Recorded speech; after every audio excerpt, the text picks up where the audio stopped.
Hello, my name's Smith-Bindman. I'm a professor of medicine and epidemiology and biostatistics at the University of California, San Francisco.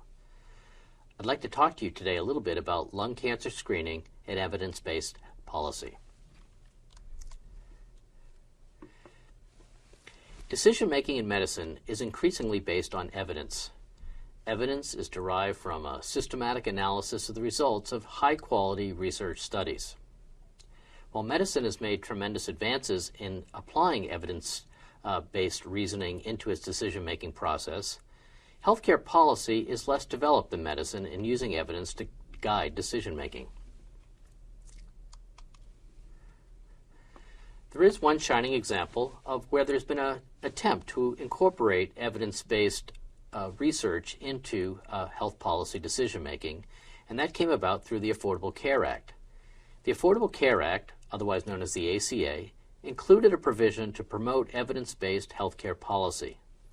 The provision applies to clinical preventive care services. It requires, for example, that private health insurers cover preventive services with a rating of either an A or B from the U.S. Prevention Services Task Force, known as USPSTF. The ACA also enables Medicare to expand coverage at no cost to patients for clinical preventive services with a USPSTF rating of A or B, but Medicare is not required to do so as private insurers are. Lung cancer screening is an example of a potential preventive clinical service. Lung cancer is the leading cause of cancer death in the United States, primarily related to tobacco smoking. Treatment success is very dependent on early stage of diagnosis when lesions can be removed surgically. Low-dose CT has been evaluated as a means for screening for asymptomatic cancers in smokers. The U.S. Prevention Task Force is an independent panel of national experts.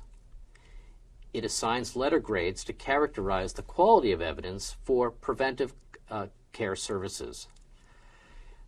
In the last year, the U.S. Prevention Task Force assigned a grade level of B for evidence for annual CT scans for adults ages 55 to 80 years with a 30-pack year or more smoking history. The grade assigned by the Prevention Task Force was largely based on a single randomized trial which found an approximately 20% reduction in mortality over a 4-year period among patients getting CT scans annually as compared to those who were receiving an annual chest X-ray. The information that the U.S. Prevention Task Force reviewed comes generally from randomized trials. Randomized trials provide one form of evidence known as efficacy. Efficacy of a clinical preventive service is determined in an idealized circumstance of a controlled experiment. Effectiveness, on the other hand, measures the benefits and harms of a preventive service in the real-world setting. For a payer such as Medicare that is considering whether or not to cover the benefit of lung cancer screening with CT, the most relevant question is the benefit-to-harm ratio for its own population. Information on the efficacy and effectiveness of lung cancer screening in the Medicare population is lacking.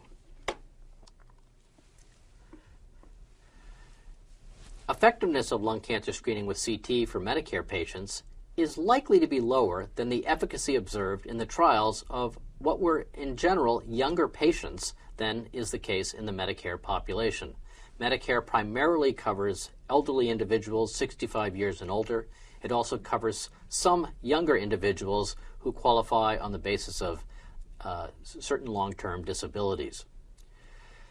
Another difference between the efficacy observed in a randomized trial with what might happen in the real-life setting is that the physicians who are involved in the care of patients undergoing lung cancer screening, including the radiologists who would read the films or the CT scans, and the surgeons who would act on the results of those CT scans, those physicians in trials tend to be of higher quality than those who will be out in the general community applying this test to a larger population.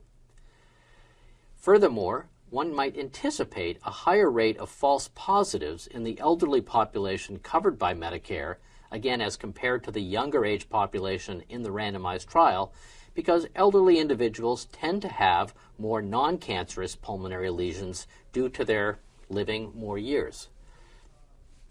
Finally, there are payment incentives that are likely to widen the indications for lung cancer screening that might lower the risk, which when applied to lower risk patients will increase the ratio of false to true positives.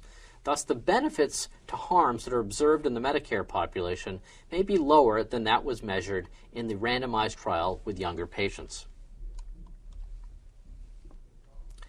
There are also important harms to population-based screening that should be taken into consideration when a payer like Medicare is considering whether to cover the benefits of CT scanning for lung cancer. One is that if you look at the actual randomized trial that is the basis of the U.S. Preventive Services Task Force recommendation, you'll find that about a quarter of the study participants had a positive screening test. However, 96% of those with the positive screening test actually had false positives. That is, that their positive test was not indicative of a true cancer. False positive screening tests result in patient anxiety as they have concerns that they may have a diagnosis of cancer that they had not anticipated. Furthermore, it may lead to unnecessary patient expenses related to follow-up visits and tests. So while the lung cancer screening test through the CT may be at no cost to the beneficiary in Medicare initially, follow-up tests will be associated with co-payments that the beneficiary is subject to have to pay.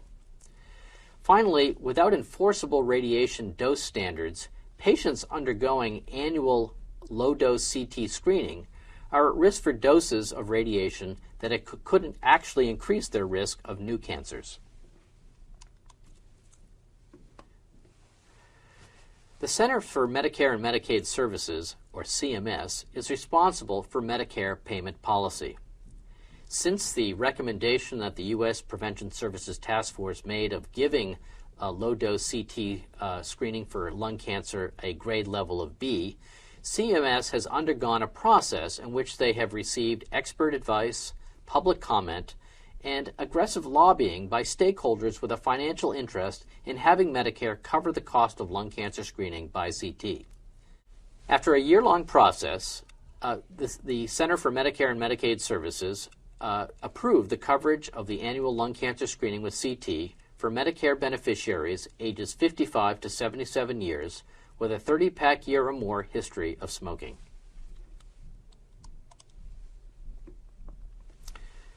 As part of the condition of covering this service, CMS will require that the screening facility submit patient-level data to CMS that will be maintained in a registry that will be used to monitor the program's effectiveness.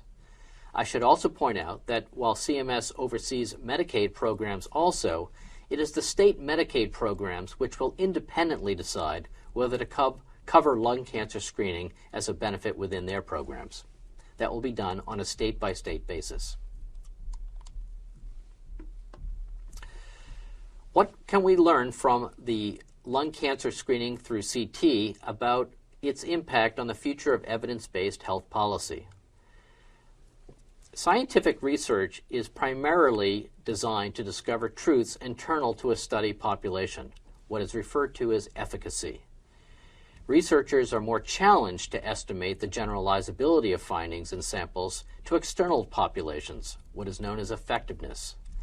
The uncertainty in translating research findings derived in samples and applying that to population enables lobbyists representing financial interests to distort the interpretation of evidence. It's very important that efficacy and effectiveness together be considered when applying evidence to the health policy process. Health policy is not as mature as medicine in applying evidence-based medicine, but if it attends to the issues of efficacy and effectiveness, there is great hope that it can improve decision-making in health policy over time. Ultimately, we'd all like to find truth in the universe, whether it's about CT scans or how our universe came to be. Thank you for the opportunity to discuss this important issue of lung cancer screening with CT and what its implications are for evidence-based health policy decision-making. Thank you very much.